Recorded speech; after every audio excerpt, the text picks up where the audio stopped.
Hello, everybody. I've been talking with my friend from France about he's constantly saying, why don't we try this with reflection? So I thought, you know what? I have lots of boxes that I can cut up.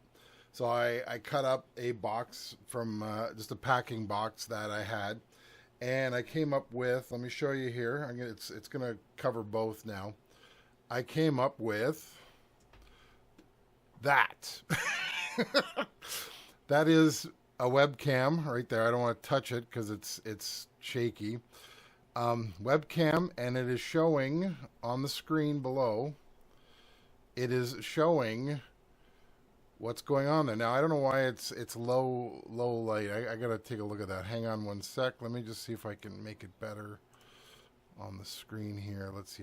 I remember seeing something that said something about low light. Let me use custom apply vertical. I thought it had a thing on here about low light. Just a second. Let me configure video. Maybe that's what it is.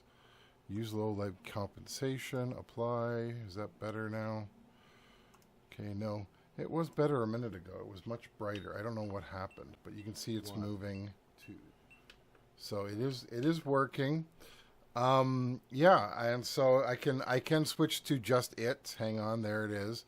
Yeah, I don't know why it's suddenly gotten lower light. Let me just do this for a second, and then we'll try it again. But yeah, it is interesting. It's a concept here for me to try. So you can see the screen now. You can see it pretty good. I made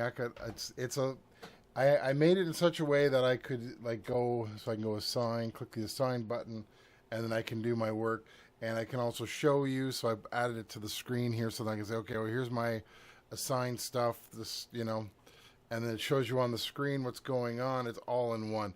So hopefully this will work better. I guess we'll find out in the long run.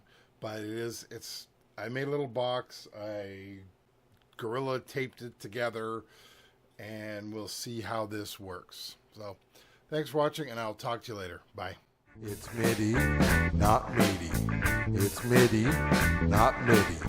It's MIDI, not MIDI. It's MIDI, not MIDI. It's MIDI, not MIDI. Call it MIDI.